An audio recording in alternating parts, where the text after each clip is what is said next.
News में आपका स्वागत है। मैं हूं प्रीति विश्वास और आइए आज जानते हैं कि आपका दिन आज कैसा होगा। वैदिक ज्योतिष शास्त्र में कुल 12 राशियों का वर्णन किया गया है। हर राशि का स्वामी ग्रह होता है और ग्रह नक्षत्रों की चाल से ही राशिफल का आकलन किया जाता है। आज 11 सितंबर 2023 दिन सोमवार है और सोमवार का दिन महादेव की पूजा उपासना के लिए समर्पित होता है। तो चलिए जानते हैं आज के दिन किन राशि वालों को होगा लाभ और किन राशि वालों को रहना होगा आज के दिन सावधान। पहली राशि शुरुआत करें मेष राशि से। राजनीति क्षेत्र में कार्यरत लोगों को आज अपने शत्रुओं से सावधान रहना होगा। परिवार में आज किसी मांगलिक कार्यक्रम का आयोजन हो सकता है और कारोबार कर रहे लोगों के लिए उनके ऊपर कुछ शत्रु हावी रहेंगे। और आप यदि एक नौकरी को छोड़कर किसी दूसरी की तलाश में लगे हैं तो आप मेहनत करते रहें, तभी आपकी मेहनत रंग लाएगी। अगली राशि है वृषभ राशि।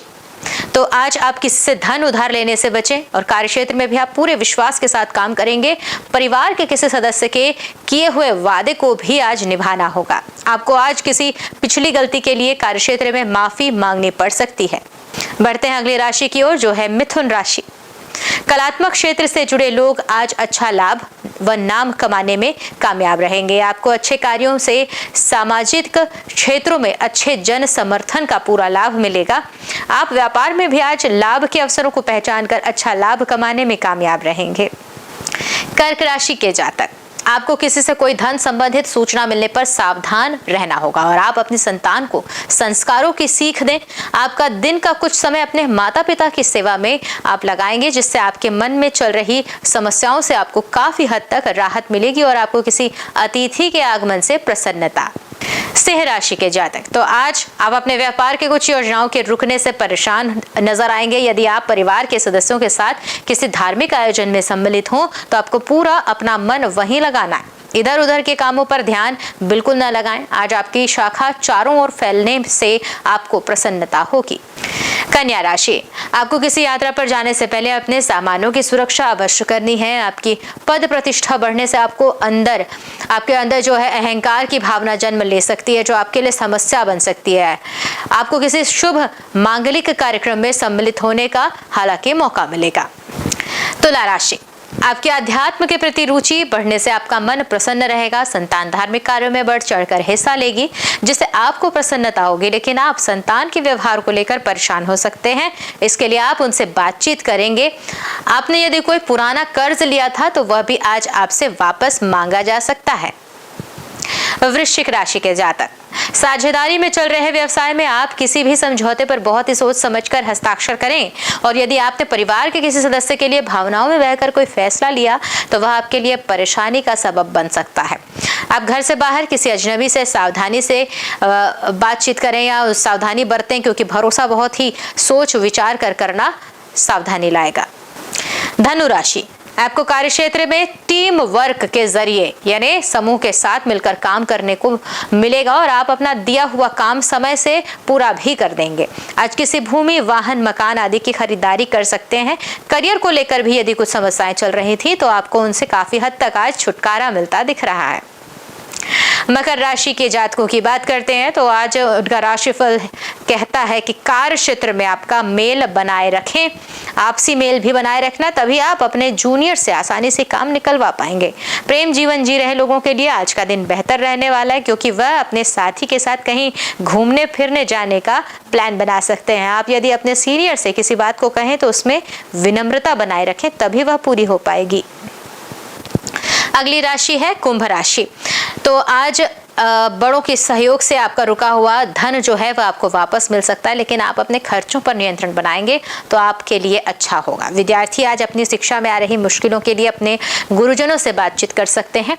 समाज में आज आप कुछ सुनिश्चित लोगों के साथ बातचीत रखेंगे, जिससे आपको अच्छा जन समर्थन मिलेगा। और अगली राशि है मीन राशि। मीन राशि के जातकों के लिए राशिफल है कि संतान आज आपसे किसी वस्तु के लिए जिद कर सकती है, जो आपको अवश्य पूरी करनी होगी। आप अपने कुछ पारिवारिक मामलों को घर से बाहर न जाने दें, नहीं तो लोग बाद में आपका मजाक बना सकते हैं। जनसंपर्कों से आज आपको लाभ मिलेगा। जो लोग किसी नए व्यवसाय की योजना बना रहे हैं तो उनकी वह इच्छा आज पूरी होगी। ज्योतिष शास्त्र की ही एक शाखा अंक शास्त्र के जरिए बिना जन्म कुंडली के भी भूत, भविष्य और वर्तमान जाना जा सकता है। गणित के अंकों से आप जान सकते हैं कि आपका आने वाला समय कैसा रहेगा। आपका जीवन कैसा रहेगा, किससे आपकी मित्रता होगी और किस व्यक्ति से आपकी शत्रुता। साथ ही आप और भी बहुत कुछ जान सकते हैं। तो अंक शास्त्र से आइए जानते हैं कि आज का दिन कैसा भाग्य लेकर आ रहा है। अंक 1 के जातक, बैंक बैलेंस में बढ़ोतरी होगी, नई फाइनेंस स्कीम से फायदा हो सकता है। ब्लड प्रेशर को कंट्रोल करें, ज्यादा पानी पिएं और योग आसन करें। मैरिड लाइफ में रोमांस और ताजगी का एहसास बना रहेगा। शुभ अंक होगा 15, शुभ रंग भूरा। अंक 2 के जातक, व्यापार में मदद की जरूरत पड़ेगी। आपको अपनी आर्थिक अवस्था को सुदृढ़ बनाने के लिए रणनीति बनानी पड़ेगी और माता का स्वास्थ्य कमजोर हो सकता है। सहकर्मी चिंता का कारण बनेंगे और ऑफिस का कार्यभार भी बढ़ेगा। शुभ अंक होगा 2, शुभ रंग नारंगी। अंक 3 के जातक, आप आने वाले वर्ष के लिए आर्थिक योजना बनाएं। अहंकार या जिद परेशानियां बढ़ा सकती हैं। गुस्से को कंट्रोल करें, धीरे धीरे बिजनेस लाइफ का ग्राफ भी बढ़ेगा। शादी की तारीख तय हो सकती है। शुभ अंक 24, शुभ रंग होगा हरा। मूलांक 4 के जातक, पैसे का सही इस्तेमाल करें, सही जगह निवेश करें। नौकरी में तरक्की हो सकती है। घर या प्रॉपर्टी पर निवेश कर सकते हैं। लव रिलेशन बेहतर रहेगा। नए दोस्त बनेंगे। माइग्रेन से परेशानी हो सकती है। शुभ अंक 18, शुभ रंग सुनहरा। अंक 5 के जातक, घर में मेहमान आ सकते हैं जिस कारण मन खिन्न हो सकता है। समय पर परिवार वालों के साथ बीतेगा। बेवजह कार्य में देरी होगी जिस कारण व्यवहार क्लेश का कारण बन सकता है। लेन देन में सावधानी बरतनी होगी। हॉलिडे का कार्यक्रम भी बना सकते हैं। शुभ अंक होगा 4, शुभ रंग लेमन। अंक 6 के जातक, भाई बहनों का साथ मिलेगा। लंबे समय से चले आ रहे प्रेम संबंध में भी बदलाव आ सकते हैं। सेहत पर ध्यान देने की जरूरत है। जिस व्यक्ति विशेष को मिलने का प्रोग्राम बन रहा था उससे मिलना नहीं हो पाएगा। घर में धार्मिक आयोजन हो सकते हैं। शुभ अंक होगा 23, शुभ रंग होगा काला। अंक 7, बिजनेस के किसी जरूरी काम से यात्रा करनी पड़ सकती है। अगर पैसे डूब गए थे उसकी रिकवरी भी होने के आसार बन रहे हैं और कोशिश करें कि व्यापार के लिए दिन उत्तम है। कोई भी नया व्यापार शुरू करने के लिए अच्छा दिन है। बच्चों के साथ कुछ मतभेद उत्पन्न हो सकते हैं। खर्चों पर नियंत्रण करने की कोशिश रहनी चाहिए। शुभ अंक होगा 21, शुभ रंग होगा पीला। मूलांक 8 के जातक, व्यापार शुरू करने का सही दिन है और अपने बॉस या सीनियर को इम्प्रेस आप करेंगे। म्यूचुअल फंड आदि से नुकसान होने के आसार दिख रहे हैं। पुराने लवर से मुलाकात भी होगी। पुरानी यादें ताजा हो सकती हैं। पत्नी नाराज हो सकती है, उसे मनाने की कोशिश रहेगी। शुभ अंक होगा 24, शुभ रंग क्रीम। और आखिर में मूलांक 9, अंक 9 के जातक, व्यापार में मदद की जरूरत पड़ सकती है आपको और अपनी आर्थिक अवस्था को सुदृढ़ बनाने के लिए रणनीति बनानी बहुत जरूरी। माता का स्वास्थ्य कमजोर हो सकता है। सहकर्मी चिंता का कारण बन सकते हैं। ऑफिस का कार्यभार भी बढ़ेगा। शुभ अंक होगा 4, शुभ रंग ग्रे। आइए अब जानते हैं आज का पंचांग। हिंदू पंचांग के अनुसार सितंबर 11, 2023 सोमवार भाद्रपद माह की कृष्ण पक्ष द्वादशी तिथि है। सूर्य और चंद्रमा का समय, सूर्योदय सुबह 6:15 पर, सूर्यास्त शाम 6:31 पर, चंद्रोदय 11 सितंबर रात 2:46 पर एवं चंद्रास्त 11 सितंबर शाम 4:39 पर। तिथि कृष्ण पक्ष द्वादशी का समय 10 सितंबर रात 9:28 से 11 सितंबर रात 11:52 तक।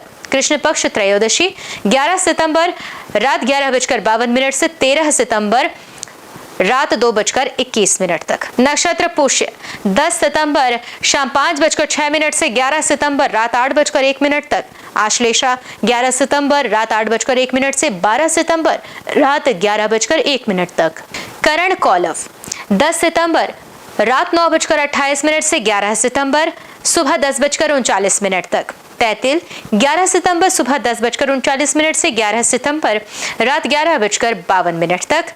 गर 11 सितंबर रात 11:52 से 12 सितंबर दोपहर 1:07 तक। योग परिघ 10 सितंबर रात 11:19 से 12 सितंबर रात 12:13 तक। शिव 12 सितंबर रात 12:13 से 13 सितंबर रात 1:11 तक। आइए जानते हैं शुभ काल के मुहूर्त, जहां राहु का समय होगा सुबह 7:47 से सुबह 9:19 तक।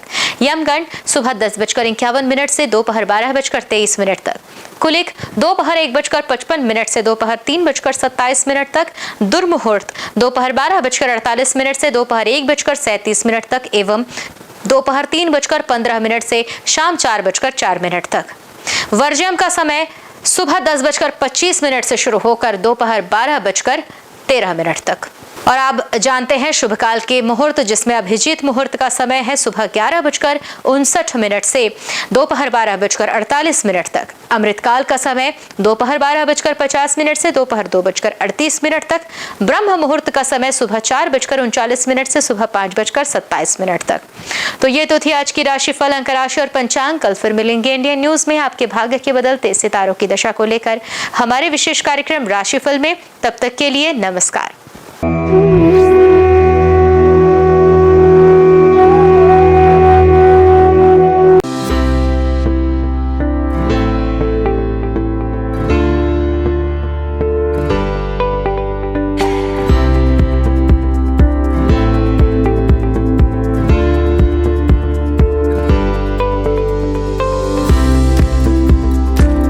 हिंदू धर्म में सोमवार का दिन भगवान शिव को समर्पित है।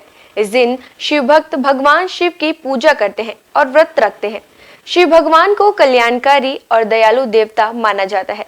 भगवान शिव की पूजा करने से जीवन में आने वाली सारी बाधाएं दूर हो जाती है। इसके साथ ही करियर में सफलता प्राप्त होती है और बिगड़े काम बन जाते हैं। हर कार्य में सफलता मिलती है। भगवान शिव को देवों के देव महादेव भी कहा जाता है। सोमवार का दिन शिव जी की पूजा करने से अच्छा फल प्राप्त होता है। इस दिन भगवान शिव की पूजा करते हैं। तो आइए जानते हैं सोमवार के दिन किस उपाय से आप भगवान शिव को प्रसन्न कर सकते हैं। हिंदू मान्यताओं के अनुसार सोमवार का दिन भगवान शिव को समर्पित है। हिंदू धर्म की मान्यताओं के अनुसार जो व्यक्ति सोमवार के दिन भगवान शिव की पूजा करता है, भगवान शिव उससे प्रसन्न हो जाते हैं और उसकी मनोकामना पूरी करते हैं।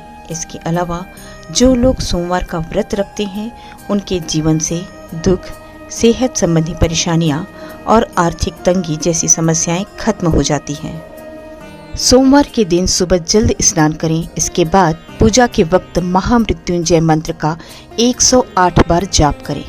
सोमवार के दिन सुबह शिव मंदिर में जाकर शिवलिंग पर दूध चढ़ाएं और साथ ही साथ ओम नमः शिवाय का जाप करते रहें। इसके अलावा सोमवार के दिन पूजा में बेलपत्र, अक्षत और फूलों का इस्तेमाल करना चाहिए। पूजा में पीले चंदन का इस्तेमाल करें। इसके साथ ही भगवान शंकर को प्रिय धतूरे का पुष्प, भांग, नागलिंग, बेलफल, श्रीफल भगवान शिव को समर्पित करें। सोमवार के दिन रुद्राभिषेक करना बहुत ही अच्छा माना जाता है। हर अलग कार्य के लिए अलग अलग चीजों से रुद्राभिषेक किया जाता है। ऐसा करने से जीवन संबंधित समस्याएं दूर होती हैं। शिवलिंग पर घी से अभिषेक करने से संतान की प्राप्ति होती है। शिवलिंग पर गंगा जल से अभिषेक करने से दुखों और पापों से मुक्ति मिलती है। सोमवार के दिन शिवलिंग पर गन्ने के रस से अभिषेक करने पर आर्थिक स्थिति में सुधार होता है। सरसों के तेल से शिवलिंग पर अभिषेक करने से शत्रुओं से छुटकारा मिलता है। शिवलिंग पर शहद से अभिषेक करने से ऐश्वर्य की प्राप्ति होती है। सोमवार के दिन जल में केसर मिलाकर शिवलिंग का अभिषेक करने से वैवाहिक जीवन की समस्याओं से छुटकारा मिलता है।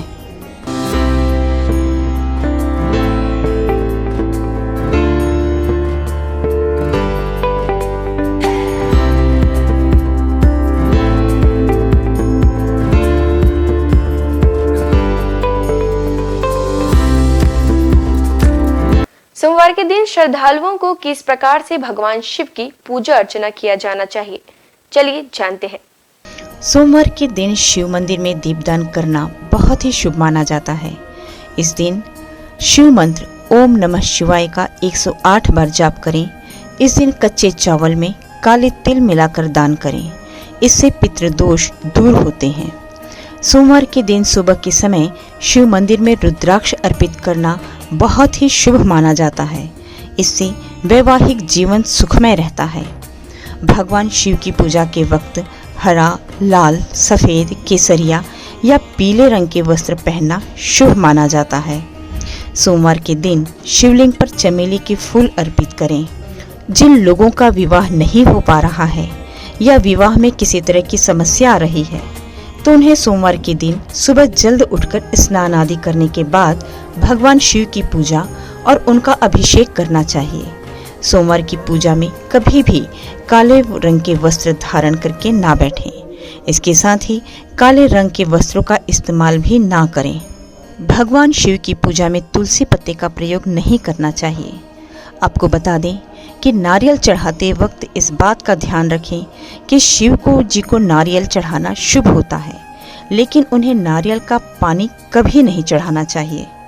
शिव जी को हमेशा सूखा नारियल ही अर्पित करें।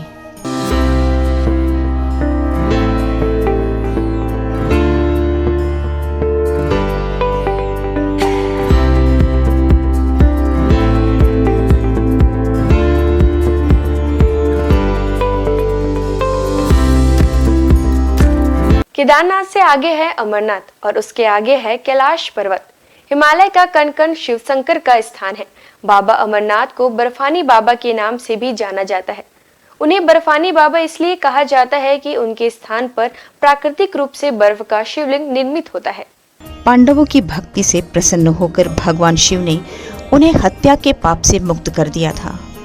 मान्यता है महाभारत के युद्ध में विजयी होने पर पांडव अपने भाइयों की हत्या से मुक्ति के लिए भगवान शिव का आशीर्वाद पाना चाहते थे, परंतु भगवान उनसे कर्म से खुश नहीं थे।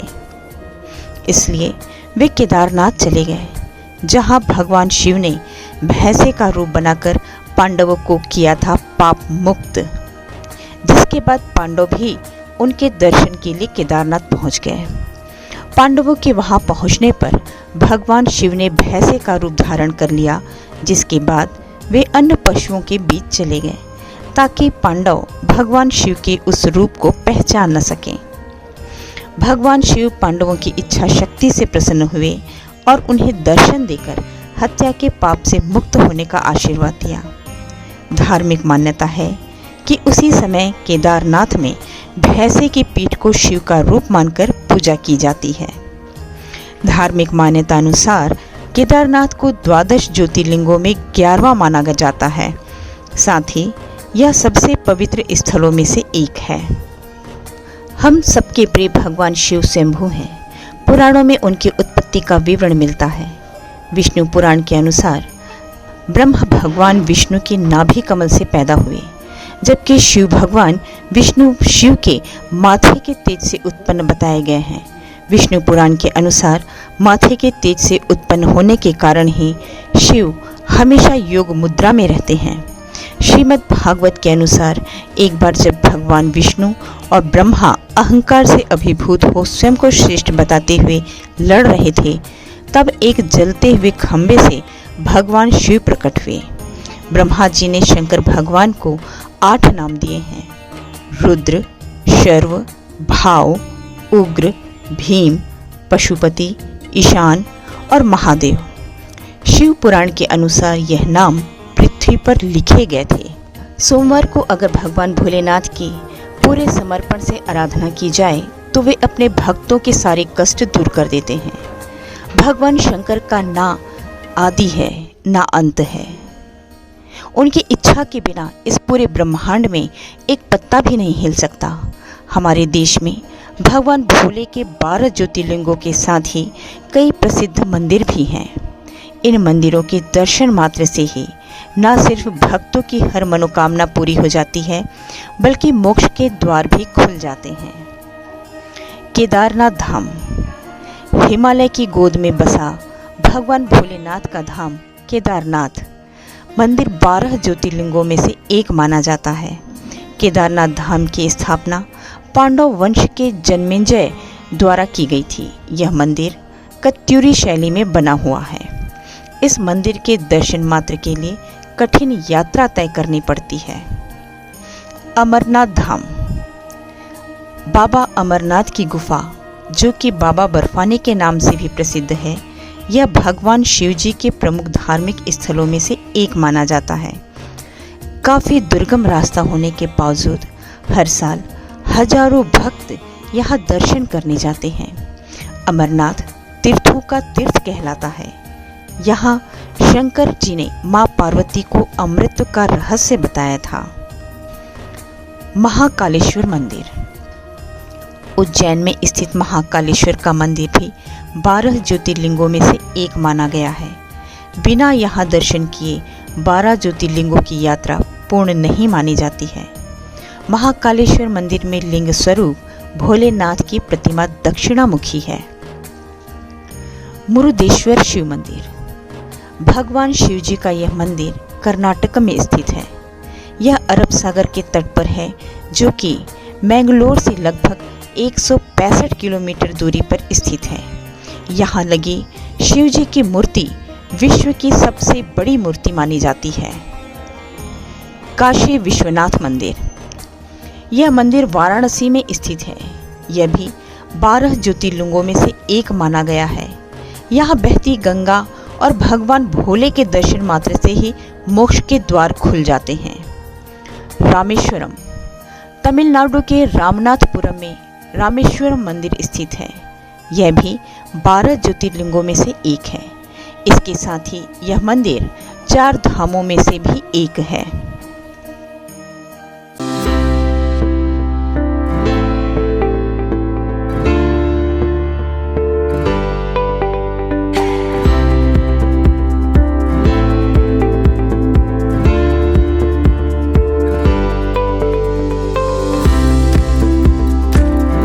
वैसे तो महादेव के पास कई अस्त्र शस्त्र मौजूद है, जिनमें से कुछ विशेष अस्त्रों के बारे में आइए जानते हैं। पिनाक धनुष। भगवान शिव का यह धनुष महाप्रलयकाली है। देवताओं के शिल्पी विश्वकर्मा ने स्वयं इसका निर्माण किया है। भगवान शिव ने इसी धनुष से त्रिपुरों का नाश किया था। तब से भोलेनाथ का एक नाम त्रिपुरारी भी है। बाद में भगवान शिव ने यह धनुष अपने परम भक्त राजा देवरात को सौंप दिया था। ये राजा जनक के पूर्वज थे। देवी सीता के स्वयंवर में भगवान श्री राम के हाथों से ये धनुष भंग हो गया था। भगवान शिव के हाथों में सदैव त्रिशूल नजर आता है। ये अस्त्र भगवान शिव के स्वरूप से जुड़ा है। इस त्रिशूल से भगवान शंकर ने अनेक राक्षसों का वध किया था। राक्षस राज रावण से प्रसन्न होकर भगवान शिव ने उसे अपना त्रिशूल दे दिया था। रावण की मृत्यु के बाद त्रिशूल स्वयं शिव जी के पास चला आया। चक्र। आमतौर पर चक्र भगवान विष्णु और श्री कृष्ण के स्वरूप से जुड़कर देखा जाता है, लेकिन धार्मिक ग्रंथों के अनुसार ये चक्र भगवान शिव ने ही प्रदान किया था। एक बार जब भगवान विष्णु शिव जी की पूजा कर रहे थे, पूजा में एक फूल कम पड़ गया। तब विष्णु ने अपनी आंख शिव जी को चढ़ाने लगे। उनकी भक्ति देखकर शिव जी प्रकट हुए और विष्णु जी को अपना प्रिय चक्र प्रदान किया और बाद में यह चक्र परशुराम और भगवान कृष्ण को मिला। खड्ग। इसी अस्त्र से मेघनाद ने लक्ष्मण पर वार करके उन्हें घायल कर दिया था। मेघनाद पराक्रम में रावण से भी अधिक था। उसने भगवान शिव की घोर तपस्या की और उनसे खड्ग प्राप्त किया। ये अजैश अस्त्र था, इसलिए लक्ष्मण इसके वार से घायल हो गए थे। पाशुपत। इस अस्त्र का वर्णन अनेक धर्म ग्रंथों में मिलता है। महाभारत के अनुसार अर्जुन ने घोर तपस्या कर शिवजी से यह अस्त्र प्राप्त किया था। इसी अस्त्र से कुरुक्षेत्र के युद्ध में अर्जुन ने कई योद्धाओं का वध किया था। आज बस इतना ही। कल हम आपसे फिर मुलाकात करेंगे सप्ताह के 7 दिन माने जाने वाले देवी देवताओं की पूजा विधि के साथ। नमस्कार, देखते रहिए इंडियन न्यूज।